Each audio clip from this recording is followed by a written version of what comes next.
Hello, I'm Doug Courtney. I'm running for State Representative District 24, which covers the southern half of St. Johns County, all Flagler County, and the northern quarter portion of Volusia County. I am a resident of Palm Coast, Florida. I have been in Florida for 15 years, a resident of the city of Palm Coast for 15 years, and well, not 15 years, but since 1999.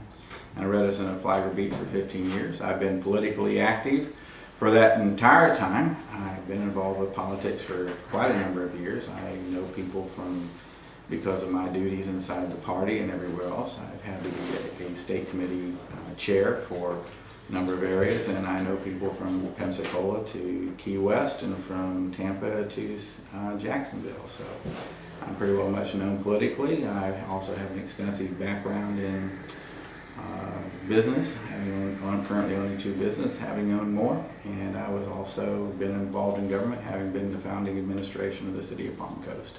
So I've had quite a bit of leadership, education, and experience to be your next state representative, and I'm looking forward to the questions.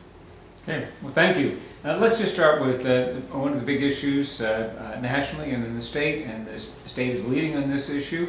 And that is on the Obama health care reform and the question of Medicaid. The governor has taken the stance that should not expand Medicaid, and the argument is that the cost would be prohibitive over time. If you're elected, what stance would you take on this issue, realizing that you will probably be in the minority party at least for your first term? Well, yeah, at least for the first term, but being in the minority party, I can say anything, can I? Absolutely. Actually, the thing is that by the summaries and everything that I received from the party and elsewhere, is that the state stands to gain up to $1.9 billion a year at 100% funding for 3 years for Medicaid. I don't know that that's been disputed yet, but I believe so that that's the numbers that we're talking about getting. If we receive $1.9 billion a year into the state of Florida, we're receiving that also into its economy. And we're talking about receiving $1.9 billion a year, almost $6 billion receiving into the state's economy. And a state that's desperate for jobs, hunting for money, needs to expand its medical programs, needs money for all the indigent care and everything it needs, and it has a capacity of creating 65,000 jobs. I don't see why in the world we would not want to seriously look at implementing the expansion of Medicaid.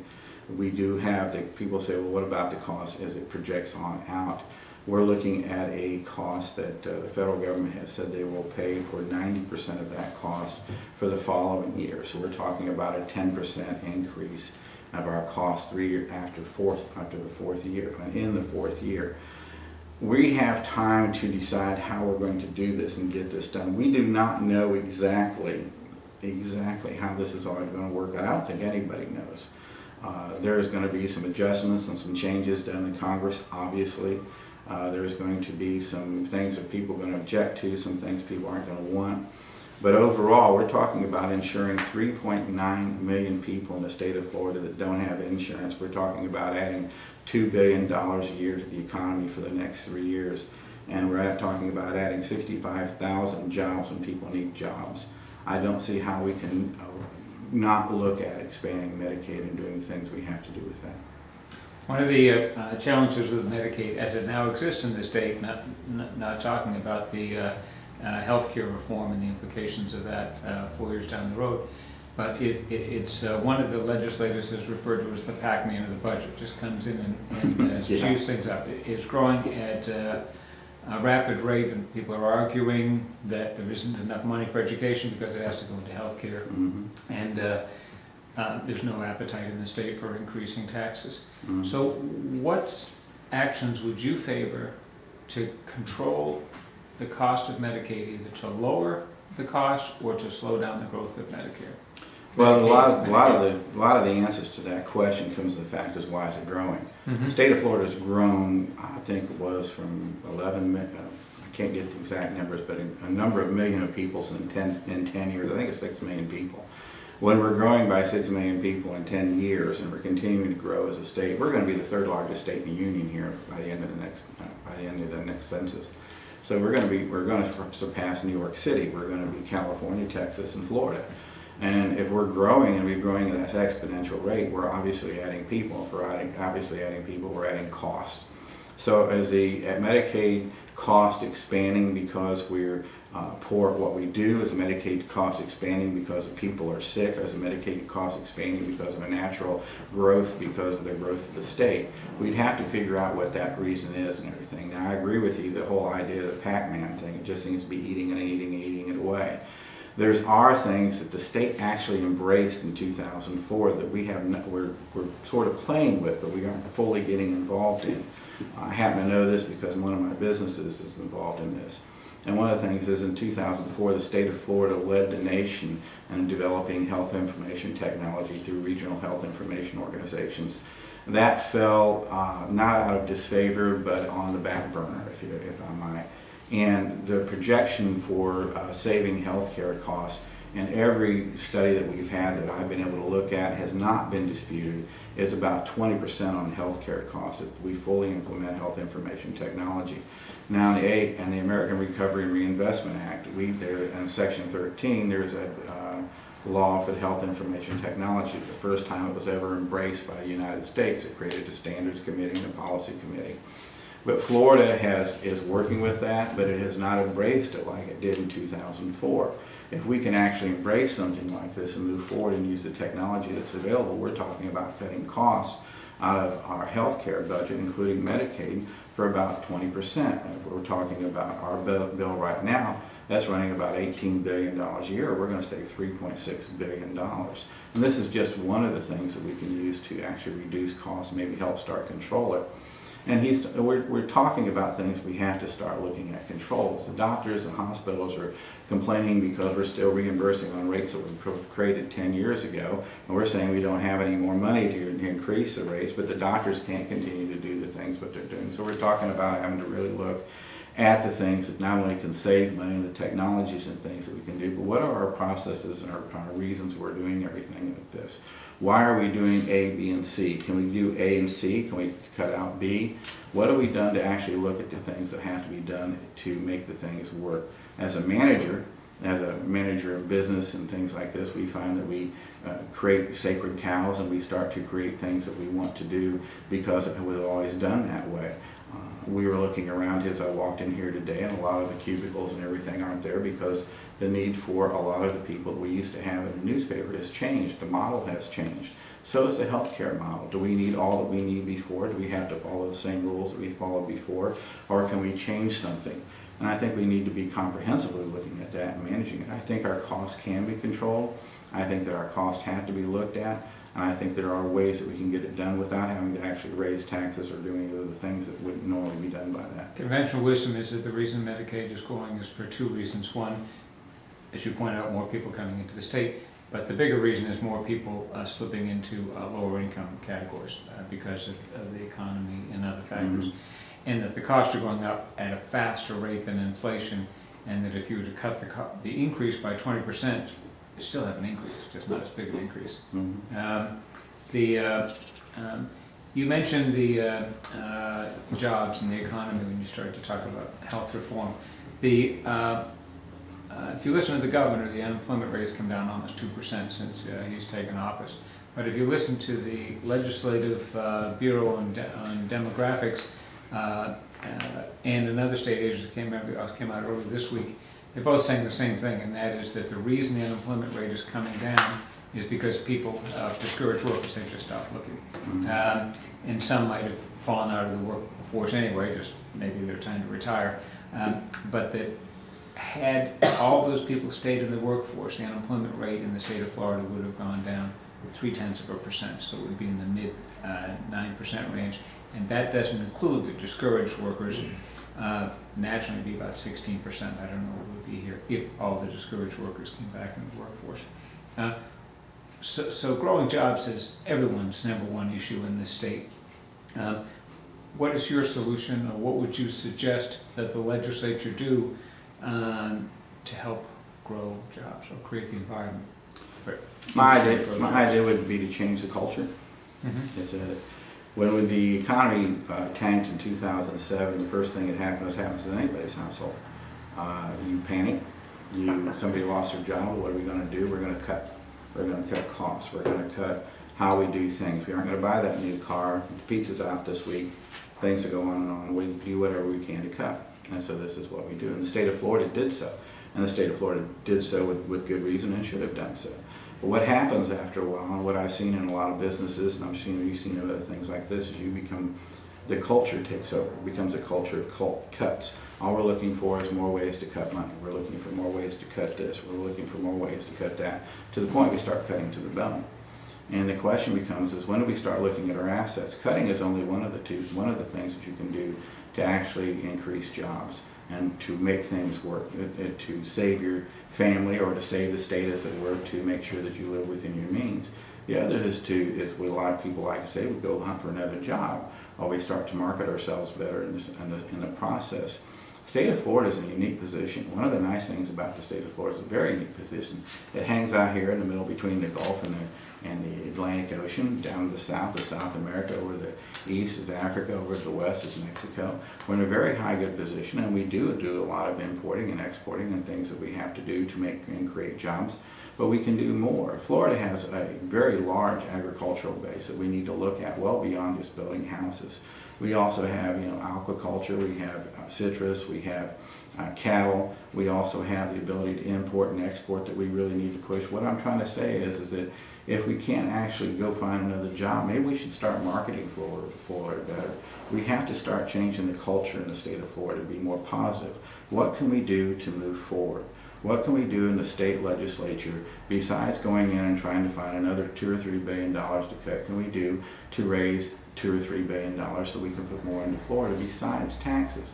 What can we do to actually make things happen? One of the things I like about the state of California that is not done here in the state of Florida is an investment culture. Now, I grant you, one of the things they have there is they also have the internet system, the internet capabilities, and they have a lot of young entrepreneurs that have more money than I do. And everybody here combined, I'm sure. But the problem with it is the attitude of investment is entirely different. If you try to get an investment here, and I know because I'm working on it right now, is that every investor that you go to in the state of Florida is from what I call the old school, the way that it was done, the way that it's always been done. Everything that you want to get in the state of Florida, if you want an investment, they want to have 100% security, they want to have some way to get their money back. In California, when you go into California to invest in the internet or the internet businesses, the people in California aren't looking for 100% of their money back. Matter of fact, most of them are pretty much sure that they're going to lose on the first 9 investments they get into. They're pretty much positive that's going to happen. But they realize that there's no way that they can ask for an assets to cover that because we're dealing with information. We're dealing with an intangible. We're dealing with something we can't go grab hold of. It's not the first 9 that they're worried about, it's number 10. Number 10 is going to be Google. Number 10 is going to be, Yahoo or some other organization or something like that. And the return on something like that with Facebook is going to be 10 to 100 times whatever they put into it. And this is what they're looking at. We have to decide to understand that in the next future, the actual currency that we're going to have, that we're going to be able to sell, what we're going to be able to use, the currency of the world is going to be information. What we have available to us, what we can sell, what we have available to us to sell is going to be information. So what we have to do is we have to encourage something like this. We have to encourage the investment of that. We have to take the assets that we have, we have to determine what we can have to sell. We have to increase the ability to sell our assets across overseas, increase markets in Africa and South America, and then we have to sell the things that we can, and then we have to start creating an investment culture that allows us to invest in the future of the state of Florida, which is going to be information. Okay, let's ask a couple of questions about education. The pay for performance is now the law. It hasn't started yet, and there's no money to implement it, but everyone acknowledges that eventually the economy is going to turn, the money will be there. In St. Johns County, which is part of the district you seek to represent, the average salary is $48,000. The goal, according to Bill Proctor, is who is the father of the law, is to increase the average teacher salary to $60,000. And I'll do the math very quickly. At $1,987, average increase of $12,000. That's $23,844,000 a year. Where's that money going to come from? Well, obviously, the state said it has to come from St. Johns County. It's not going to come from there. One of the problems that we're having is that we have to increase the funding. People ask me about how we're going to increase education funding all the time. One of the easiest ways to increase education funding by $1 billion is just get rid of FCAT. FCAT itself alone has become $1 billion a year industry. I mean, it takes $76 million to print the test. It takes $50 million to administer them. We're taking somewhere around $300 million a year, setting aside for the education, the corporation educational things that they created through FCATs. Just those alone will return, just eliminating those will return somewhere in the neighborhood of half a billion dollars back to education funding. And what is it for? What's FCAT funding for?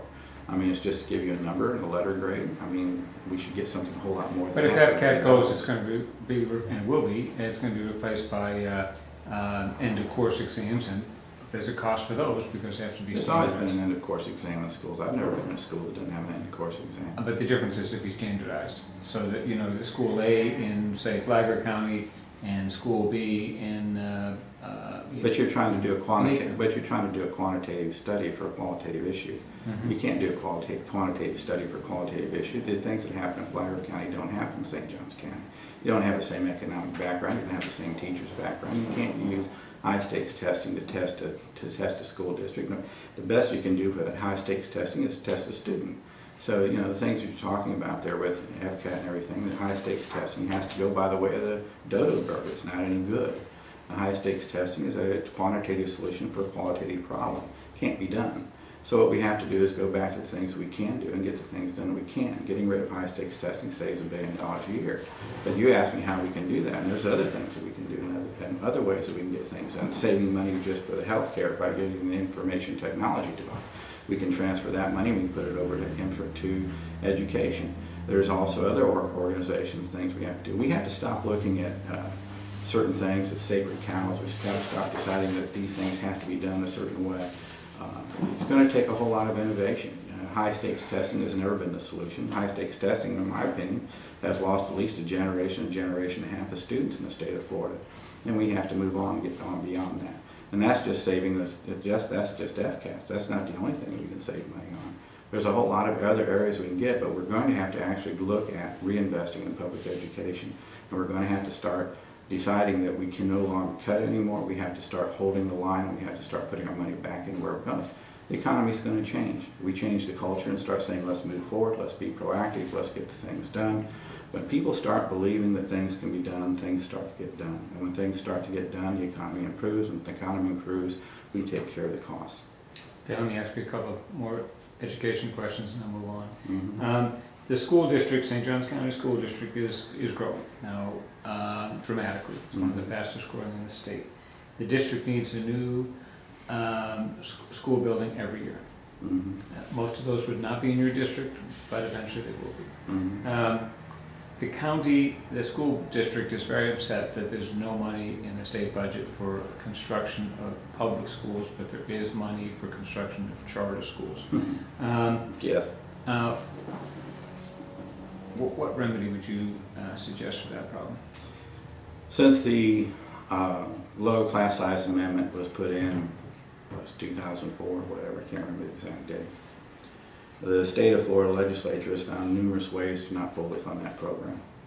And it has never been fully funded as far as I know. In 2008, when I ran in 2008, we looked at it, they had decided to take $250 million out of the class size amendment initiative to put it into some other things to balance the budget. What we have to do is to start taking this seriously. We have, not St. John's is the only one that has to go to schools. Flagler County gets its feet back under it. We're building 2 school buildings a year for like 3 years. So, very well and much aware of what has to go on with this. Flagler County had to bite the bullet and look at it itself and put the money together and get it done itself. There was money from the state. They went different ways because they were considered a small county at the time. We were able to use other funding methods to get it done, as I recall. But we have to start fully funding this. This is not, the state has, I think, only grown like about, net 3,000 last year, 23,000 people. But we are not growing. St. Johns County is one of those groups, and we have to actually start seriously considering fully funding the class size amendment initiative. We had to start seriously considering about making sure that those monies are also available for counties like St. Johns County. Where are we going to get the money? Same situation we had talked about before. We have to start going down the same way that we're going down before. We have to start reassessing our priorities and putting the money where the money belongs, not where we'd like to have it go, where we'd like to have it make do. Okay, Tom, where we'd like to have it go and how would you like to have it make do? Do you support public funding for for-profit charter schools? If they do better. We don't need a second side-by-side group of charter schools doing no better than what our public schools are. Our public schools are very, very good and extremely good. If they can offer more than what our public schools are offering, then why are we paying for them? Why are we putting these public schools in there? I mean, these charter schools in there. If we're going to have a charter school come in and say that, you know, I'm going to be an art school, that we have a school for theater, it's going to be something that St. Johns County has never seen before. Our people are going to reach the higher levels. We're going to expect the best of them. Our people are going to Juilliard when they finish. This is what we're going to do. If we're going to fund something like this in the way of charter schools or something like that, I say, bravo, let's do it. But if you're telling me that all we're going to do is just build a charter school in here to compete with Nice High School or something like this, why? Nice needs the money. I don't need to add to Nice. We've already got people over there. We don't need to have something else like that out there. That's just, you know, we're just trying to sit there and put two dueling organizations side by side. The school districts already compete. All the schools already compete with each other. If you don't think Nice doesn't compete with, I mean, then you're crazy. If it's St. Augustine High School, I mean, it's not only in football they compete in academics, they compete in everything else. Anybody who's been in a school district knows that they compete. And they not only does St. Johns County compete with themselves, but let's see how St. Johns County and the school board wants to sit there and stack themselves up with Flagler County and Volusia County. The school districts compete, yeah, they compete all the time. So we don't need to add another level, something like that. If you can't do something better with charter schools than just sit there and try to have something just do as good as public schools, we don't need to do that.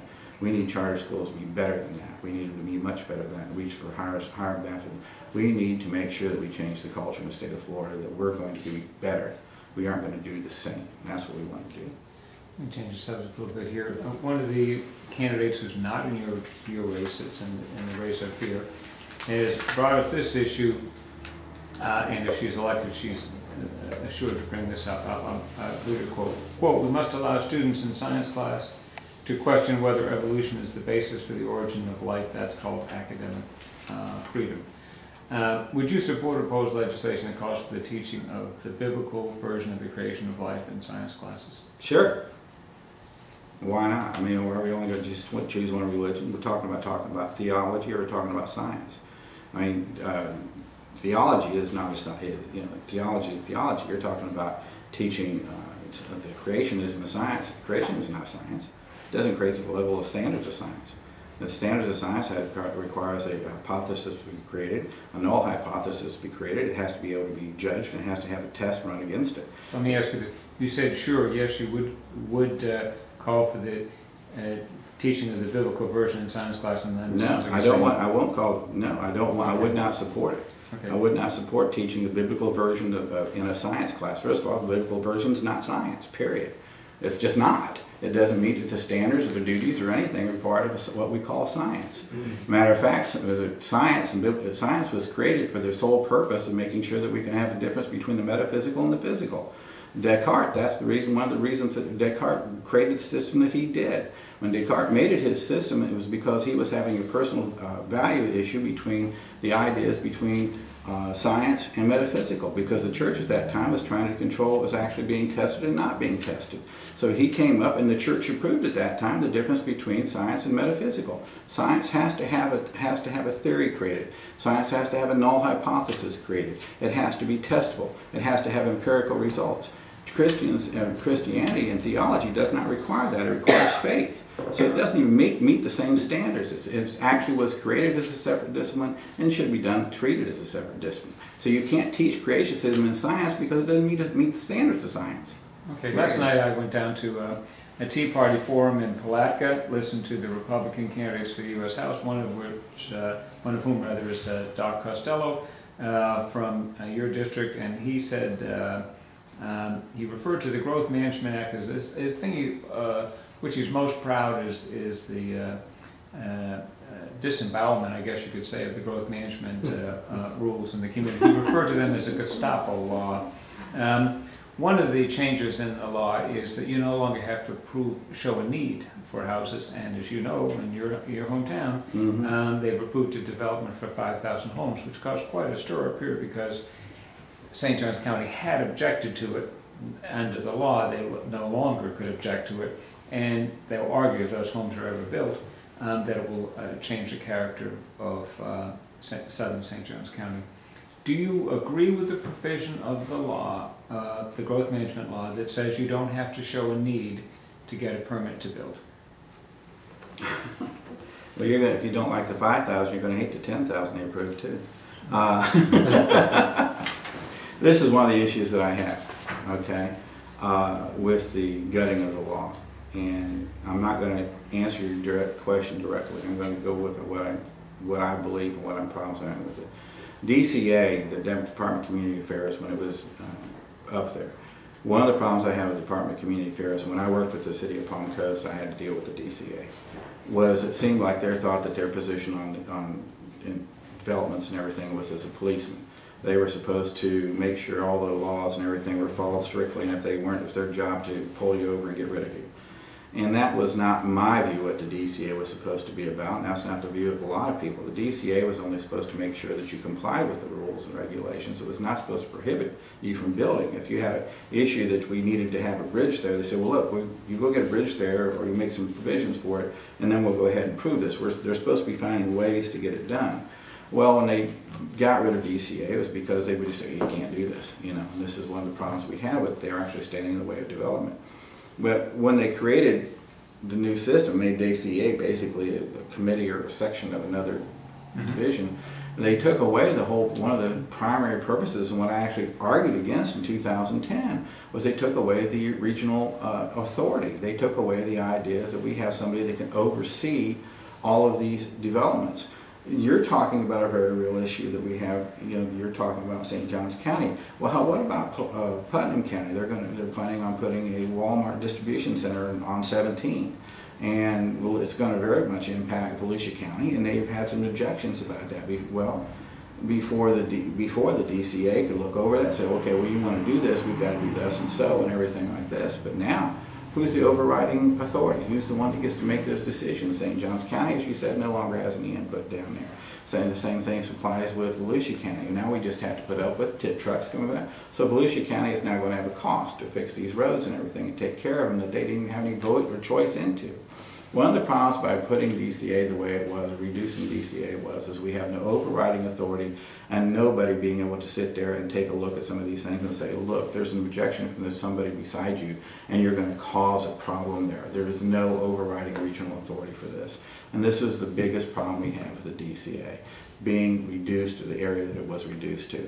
DCA needed to be fixed. DCA had an attitude problem that needed to be resolved, okay? But it did not need to be dissolved to the point that now we don't have any overriding authority that can serve as a conduit to make sure that our neighbors work together. And this is the problem we have. We are not a county into ourselves, neither are we a state into ourselves. What happens in one area affects another. What happens in Atlanta when they take all the water of the Apalachicola means that we don't have these shellfish, and down here in the northern panhandle. We cannot do these things and not have an overriding authority that does the things that you were talking about. St. John's has some very real concerns down there. We have to do what we have to do is go up to the legislature, rewrite that law, and put in some regional authorities for this so that St. Johns County actually has a voice in something like this. And this is what the state legislator and a state legislator can do, is we can actually go ahead and try to get these changes done and put in. This is a flaw in the law. Let's fix the flaw. One of the things that gets the blood pressure of St. Johns County officials up is a change in the growth management law that makes transportation concurrency optional. And the county officials are saying that the state of Florida staff members are suggesting very strongly that you don't require transportation concurrency. What they're saying is this means the roads are still going to have to be built. Instead of falling on the developer and the people who buy homes or businesses in that development is going to fall on the taxpayers in the county. So the question that they asked, do you think it is the role of state government to dictate how local governments regulate local land use issues and the mitigation of local impacts? We're trying not to make the questions too easy. I believe in home rule. One of the reasons I liked when I moved to Florida was the belief in home rule. One of the things is that people don't quite understand more than anything else in the state of Florida. If it isn't specifically drawn out in the Constitution or the laws that belongs to the people, it belongs to the counties, and that's home rule. And I believe very strongly that, you know, the cities and counties ought to have the authority to control their developments and what goes on inside them and how they're getting taken care of and paid for them. In Flagler County, one of the issues that we had for a number of years in our high growth area was the fact that, like I said, I think we're building like 2 schools a year, and I remember having put rimfire together in the last 3 weeks because we just didn't have a place to put the kids, you know. But we didn't have if we didn't have impact fees and we didn't have control, local control, we didn't have the things that we had to have, we'd have never had the money to get that done. And by us having the local abilities to do this, we were able to get the things done we needed to get done because we had a local control. However, that said like my prior question, we all don't live in a vacuum. You know, what happens in Flagler County most definitely affects St. John's, particularly if we're going to put 15,000 homes down there. But what also happens in St. John's County also affects Duval County, and I'm sure very much, and I know for a fact that what happens in Duval County affects the northern half of St. John's County. So we all don't live in a vacuum. We live and we have to work with our neighbors, and each much as I believe in home rule, we have to sit there and understand that we have to have things to deal with regional issues. The state of Florida has to have some ability to oversee and overlook anything that's going to be on a regional platform, something that's going to affect regionally. If you're going to build a subdivision inside your county and you're going to put 200 homes in there and you've got to have enough sewage and water and you're going to do whatever you're going to do, that should remain and stay in the purview and ideas of the county. That's what I feel. However, if you're going to have something that's going to put 5,000 houses just on the southern end of St. Johns County, just because you decided to be in Flagler's jurisdiction, that doesn't mean that St. Johns County doesn't have an interest in that. So at that point in time, we need to have a conduit or means, and so the legislature has to have that ability to create a conduit or means so that there's a method of grievance or a method to oversee or develop something along those lines. Okay. Your challenger for the Democratic Party nomination is like you, official, long roots in Flagler County, like you, a lot of experience, like you. Why should the voters, Democratic voters in the primary, vote for you over this woman, Mrs. Holland? Well, we disagree on a couple things you said. First of all, she doesn't have near the experience, particularly politically, that I do in the county. She basically came upon the political scene only 6 years ago. She had only one run race, and she ran it, and she won it. I've been involved in the state area for 15 years. I also have an extensive amount of experience that she doesn't have. Not only through business, I've been in business about 40 years. I've been an entrepreneur all my life. I own 2 or 3 companies up north, and as I said, I own 2 or 3 companies here. I know what it takes to make a payroll, so I've had to do that, to make weekly payrolls and all the things that go along with that. Not only in business and everything, do I feel I have much more experience than she does. And I've created businesses and I've created jobs and I've done the things that have to be done with this. Politically, I have much more experience and background than my opponent does, by far much more experience and background in that. I also have an educational background that far exceeds her. Not only do I have a BS in Business Administration, I have a Master's in Business Administration, MBA from Xavier University. I'm currently pursuing my doctoral studies in Information Systems Technology. I have the formal education, I have the formal background, I have the Harvard School of Hard Knocks experience. I've been in the community more. I was a founding member of the City of Palm Coast. I was a city clerk. I was the person that actually wrote the transition plans for the city to go move from the county to the city. I stood against the City Hall in a bipartisan group, Democrats and Republicans, and helped co-chair that to make sure that they didn't build a misbegotten City Hall. So I know how to work across the county, the dividing line between Democrats and Republicans. I've been involved in that city quite a number of years before she even came upon the scene.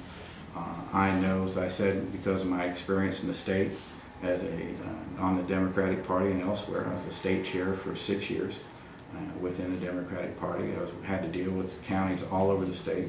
40 of them were under my purview and jurisdiction. I drove everywhere, I knew everything. Because of that, I had to interact and deal with Senator Nelson, Senator Graham. I had to deal with, actually Janet Reno and Jim Davis when they ran, and Alex Sink on a regular basis. I know Ron Sanders, and I know Franklin Sands, and I know Mr. Russell. I know them all, and I had to deal with them and work with them as well. My experience in this area is well beyond hers. Plus the leadership ability. I mean, I do not just sit here and work here and try to run for office every year or so, but I do have I am a work in the community and work to try to get things done. We created a mobile benefits program in Flagler County. I don't know if you know about it, but we created a program in Flagler County to actually go out and supplement the situations with the people that lost their jobs and didn't know how to get Medicaid or Medicare or food stamps. And we have a person that actually rides around in a car with a computer and a laptop, and they go out to these what we call the new poor that are a little bit, not quite ready to come forth and admit their current situation but need help. And they go out there and they meet with these people and they put these people in and get them in the programs. And right now, we have probably added on somewhere in the neighborhood of $500,000 in 6 months to the Flagler County's revenue stream because of what we're doing with this. I was one of the people that worked with, this Palm Coast, Flagler County Chamber of Commerce to help get this moving. I was one of the initial members to get it moving. I was the one that had to work with this. This is not one of the only things I do. I work on the Family Life Council. I'm one of their board members there. So, I work with the things. I work with the people. I have a lot of leadership, a lot of background, a lot of abilities that, I don't feel that my opponent currently measures up to. And I feel I'm very much more in better position, much more background, much more ability, leadership, education, and experience to be the state representative for this district. Okay. Thank you. Mm-hmm. Margo. Tell me where you stand on the online tourism exemption up to the bed tax for the cut-rate hotels, like the sites. I got to pay the whole tax. Why can't they? One of my issues with this, you got to understand, is when the internet began, I deal with the internet every day. And when the internet began and the internet was moving along, it needed a boost, like everything else new and needs a boost. The government gives you a break. The government gives you cuts of how to move yourself along. And I agreed very strongly with that, is that the industries and particularly the mom and pop organizations needed to be able to have that boost, cut taxes. But the internet's well on its way. We're talking about adding a second internet. This is a fully matured organization now, and I see no reason why it shouldn't be carrying its full go. I understand the whole point about the situation with the people saying, well, that's how can we cut the costs here, or cut the costs there, or something like this, but we have to go beyond the standard definition anymore. If you have to have a brick and mortar building inside the state before you can charge the taxes or something like this. My point is, to getting right to you, is that I think it's about time that the businesses that got online, are about time that they started answering and behaving as the businesses we expect them to be and paying their full share of the load. Okay, so that's the sales tax issue. Okay. Sales tax and the bed tax. And the bed tax. Now, the bed tax, they pay, the hotel companies sell these rooms that they don't expect to sell, and the companies that resell them claim they're paying the bed tax on what they pay for. And what they sell them for a little more, they should get to keep. They shouldn't have to pay the bed tax on that. Well, the question is that it comes back down to this, as Margo, is that I don't know the whole process, but if as I understand it, the bed tax is if the motels actually sell a group of rooms to one of these organizations based upon the bed tax or the wholesale price that they're getting it on. And they're actually basing it on that, and then these other people are basing it on that, and it's just a pass-through cost. I understand that, okay? However, what they're trying to do is this organization is charging the correct amount, and then this organization is not charging the correct amount because they want to try to make a little bit extra money. I don't see that's my point to actually support these people. I mean, this group's paying their fair share. Why shouldn't this group pay their fair share? That's my point. Well, I'm sure Figo County Tourism would appreciate that view. You know, St. Johns County says they lose about $100,000 a year from bed tax. That is not. I'm not here to make Expedia.com or Priceline.com any more money. I'm here to make sure that we can pay our bills and take care of our people and do the tourism things that we have to do in our county. That help answer that question? Yes. Okay. One topic that we talked to the candidates about is the law on the books of 1020 life. 2 cases in general of late gotten a lot of publicity.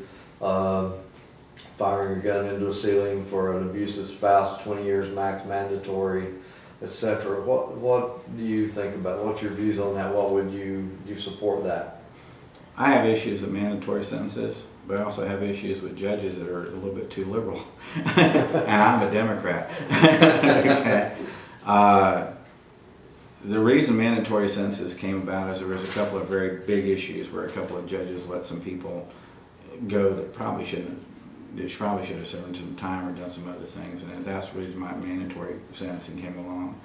However, do we or don't we trust the people that we put in that position to make those judgments? It goes back to the whole situation is that somebody steals a loaf of bread to feed his family. The law says you got to put him away for 5 years. They did a whole play on that, you know. Do you put him away for 5 years, or do you give him a fine for the cost of the bread and send him on his way to take care of his family? Who's better off? And this is sort of situations where you got to allow judges to make that decision. When are we going to allow the judges to make this decision? I like the whole idea, the idea of ranges. I like the idea of a ranges situation or something like this. A judge, if we don't have a mandatory sentence of 10 years, but a judge can have a mandatory sentence of between, say, 3 and 15 years. Because sometimes the situation requires more. Being on a Family Life Center's advocacy board, somebody's dealing with spousal abuse and everything. I have a very touchy feeling about something like that. I mean, in a lot of ways, some people might say, I'd rather have the higher end of the result, because I know what can happen in a situation like that. I know how those things escalate. But on the other hand, I'm not the judge. How am I supposed to make this determination without hearing all the facts and everything? We have to hope that our judges can actually make those determinations. However, I don't think that, maybe they should not have the entire right to make all the decisions. I mean, we as a public want to have a certain amount of justification and cause or something like that. Yeah, in the case in Jacksonville, the judge said, no, I'm not going to do that, and Angela Corey took it beyond that. And went to mandatory sentencing. Yeah. So my position in something like that is I much prefer that what we go is this, instead of being at this hard line 10, 20, 30, is that we sit there and say, okay, the range is 0 to 10, 0 to 5 to 5, 5 to 10 or something like that, and have a range like that. Allow the judge. We know they're going to serve time. This is what's going to happen. Okay, but allow the judge some discretion, because we have to have some faith in our system. We have to have some faith in the Constitution and the laws we created. This is a nation of laws. This is a nation of men. We have to have some faith in that, or are we going to fall apart as a civilization? Okay. Margaret, anything else? I think we covered everything. Good. Do we have a good Sheldon? time? I do. I have a couple questions. Well, this is jump. Go Okay, for it, Sheldon. you talked about information technology and how that could save money. Can you give me an example? Well, I was talking about healthcare information technology and how it can save money. Right now, the device that we created is a device that actually allows, for the health information technology law requires that medical records be able to be accessed by proper and appropriate personnel in any portion of the country or state. And what we can do by doing something like that is by putting everything on an electronic basis, is that if you go into, say, your doctor's office and you have my system, Okay, and it goes, I remember everything that like system. You know, you have my system, you can go in there with a card and hand the card to the doctor, or the doctor can access your information online directly from our system, and and not have to go through all the process of trying to find all the other information and trying to get all the other information from all multiple doctors' offices. And the healthcare information exchange that the state of Florida is putting together right now, you literally could leave here, go down to Miami to a doctor that you've never been at a medical facility, and if you walk in with the proper ID, you can walk in and they'll have all your medical records, not only from up here, not only from, say, some doctors that you met in Tallahassee, but say that you got sick up in New York. All those medical records be immediately available to the physician. By having those medical records available to the physician immediately on time and having your latest records, it prevents you having to go get another set of tests. It prevents you having to go get another set of medications. The doctor can go ahead and write the prescriptions that he has to have, and he can send the prescriptions electronically. Plus, your doctor can send prescriptions electronically. There's a whole lot of savings just on the practical end of it that you can do, not the least of which is the ability to track your medications, to track the medications you're giving out. One of the things that people are looking at is the ability to track how the medication is sold. One of the nice things about healthcare information technology is the ability to actually track where diseases are happening. If all of a sudden we're sitting there looking at, say, Tallahassee, and we have this whole pile of drugs going out for colds, medicines, and flus, do we have something going on in Tallahassee that we should be looking at? And maybe if we do that right now and have advanced knowledge, we can keep it from going to Jacksonville or down here. This is what we got. There's a lot of things we can do with health information technology to save money. Is that something that's being worked on right now? Is it actually going to happen? Actually, in the state of Florida, It's already been, It is? Mayo, many places, Oh, okay. the problem we're having right now is that the larger hospitals are implementing it. My position is that we're trying to make sure that the smaller physicians and clinics have that available to them as well. That's the difference in what we're doing. Okay.